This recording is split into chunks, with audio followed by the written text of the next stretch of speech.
Today we are going to talk about South America and nonsense happening in South America. Except we're not talking about Copa America. Even though even though there's no Copa America match today, I'm sure there's some sort of nonsense going on with Copa America. They quite literally cannot help themselves. There's something absolutely ridiculous, incredibly stupid happening. It seems basically every single day. But Brazil, specifically the second Brazilian state league of Goiano, it's picking up the slack. My apologies, by the way, for the pronunciation of the name of this state. I am absolutely sure that I got it wrong, but time is of the essence. I am on the run after all, and so I am not able to Google the correct pronunciation. So you're just going to have to live with me, and I'm just going to have to live with you. Kumbaya, one big planet. Here we go.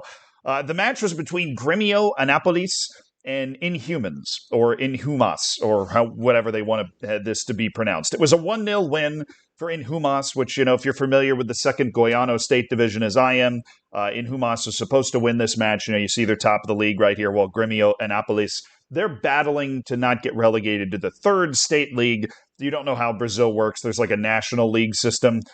Most teams aren't in that. Most teams play in their state league system. You can play in the national league system and the state league system, but most teams are just playing in the state league system. Grêmio Anápolis, I believe, being one of those teams. And so the state league, which happens over 3.5 months or whatever over the course of every year, has promotion and relegation the same as anything else. So Grêmio Anápolis is trying not to get relegated to the third state league. Inhumans, or whoever they are, is trying to get promoted to the first state league. So this is an important result. Big goal from Fabio. I was catching the highlights on ESPN, as I do with every second division Brazilian state league match. And then things started to come out that after the match, things got a little frisky. I mean, trying to emulate Copa America, perhaps. But there's a bit of a dust-up between the humans and the Inhumans, right? They got in a bit of a fight after the match. And as a result, perhaps actually a good thing, they start getting in a fight on the field, and the police, they intervene. The police intervene to break up this fight. And then one of the craziest things you will ever see on a field just happens.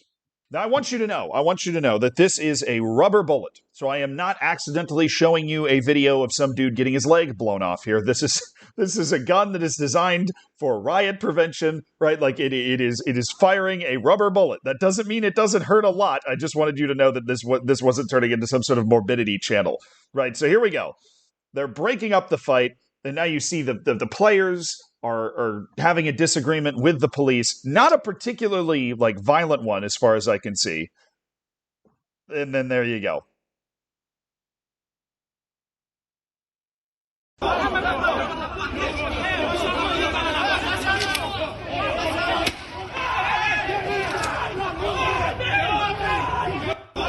Bro, I mean,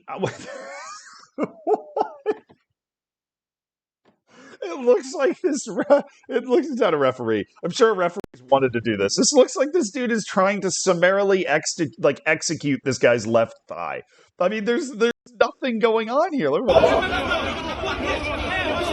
Like, this policeman has just decided to make this much bigger problem, right? You've got a couple of players from Grêmio Anápolis that are clearly upset with whatever's gone on. Like, honestly, this is the second Brazilian state league. I have no idea what they could possibly be arguing about. It looks like the other team, the Inhumans here, they're attempting to defend the police in some way, but I mean, it's just a couple of dudes shouting. This is something that looks like it's going to go away pretty soon. And then our one knight in shining armor here, this policeman decides to roll in and shove this guy in the back. The one guy that, as far as I can tell, is kind of standing up for him, comes up and shoves that dude in the back. Like, I don't understand the logic of biting the hand that feeds you here, right? It's like they've given a 3-year-old an airsoft gun, and they're like, "Hey, man, go take care of the match." Everybody get back. Like, what is he doing? Right? He runs in, shoves the only guy that seems to be defending him, who turns around confused, and then just seems to pick on one guy. Like, after he shoves the guy, everybody kind of backs away from the situation. And this goalkeeper, who's standing at a pretty fair distance, his only crime seems to be that he didn't back away fast enough, that he's standing his ground a good distance. He's not standing his ground in some illegal place to be standing his ground. He's just voicing his displeasure. And the guy just cocks it, gives him a second, points it at him, and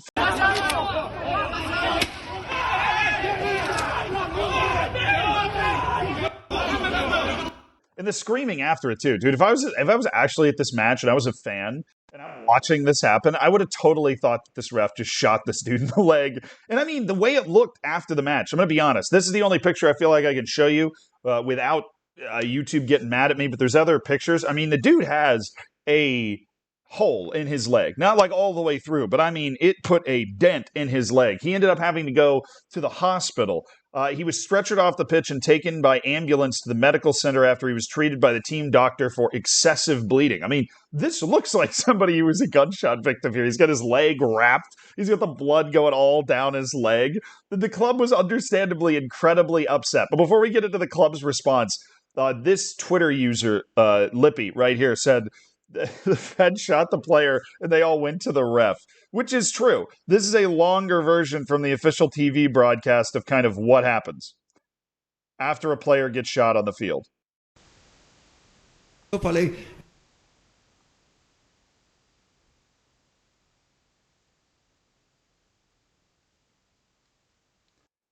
First, you have a couple of players that sprint away. Understandably, those players thinking that the referee has actually fired a real gun into the crowd here.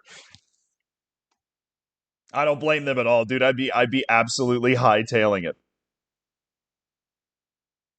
There's the officiating crew, and you can see the team is now making its way to the officials.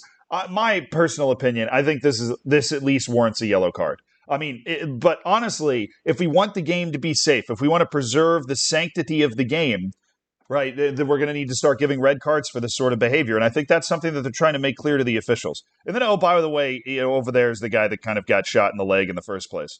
But look, I think anybody that watches these videos realizes that this is just an incredibly stupid situation. Anybody that's looking at this whole situation just reads the headline: policeman shoots a player with a rubber bullet. Like, just is aware of the fact that it's going to be incredibly stupid before they even start watching that video in the first place. I mean, if you're a policeman and you're on the field trying to break up a fight between two teams and there aren't even any punches being thrown, why are you cocking a shotgun and trying to blow somebody's thigh off with a rubber bullet? It makes absolutely no sense at all. All you have to do is stand there and let these guys just yell for a minute or two until they get it all out of their system, and they're probably going to wander away. If they start trying to storm the Bastille here, then you can start firing as many rubber bullets as you want, but just trying to this dude's got to watch a soap opera in 30 minutes, so he's got to clear the field now, just cock and fire. Like, that doesn't make any sense at all. According to ESPN's reporting, this was a military police officer that was at this game. I don't know exactly why. The goalkeeper that got shot's name is Ramon Souza. He's, of course, fine, other than the fact that he's probably going to have a scar on his thigh for the rest of his life. And the club released a statement where they're actually trying to pursue criminal charges against the guy. Gremio Annapolis publicly repudiates the regrettable and ridiculous and revolting event at the Jonas Duarte Stadium on Wednesday night. After the end of the match, our goalkeeper Ramon Souza was cowardly hit by a rubber bullet. I love including the word cowardly. Like, they just want to take it, just uppercut to the stomach here. Fired by a police officer from the Specialized Policing Company. I'm not Brazilian. I don't really know what that means. A horrible, unbelievable, and criminal act by someone who should care about the safety and integrity of the people who were there at Jonas Duarte Stadium. They re-emphasize that this is a criminal act and they are going to pursue this to the full extent of the law, which honestly, yeah, you should. You just got your goalkeeper just got hit in the thigh from point blank range with a rubber bullet for doing nothing more than yelling. Now, I don't know why they were yelling at the police officers, but this is just this is just absurd. The only logical thing I can think of is that he actually had some sort of TV show or something that he really wanted to make sure he caught, and he needed to clear the field out as quickly as possible. Like, new episode of House of the Dragons dropping, and he's got to make sure that he gets there very quickly. The military police their only response was that it doesn't condone any misconduct committed by its members, and it opened an investigation into the incident. I will provide you with the rest of the videos. What was this group of people? The Specialized Policing Company. You do the rest here, because this guy clearly doesn't deserve the right to hold a rubber bullet shotgun. Although, that does sound like something fun to shoot cans with. If anybody can inform me where I can get my hands on a rubber bullet shotgun, that does sound like fun. Anyways,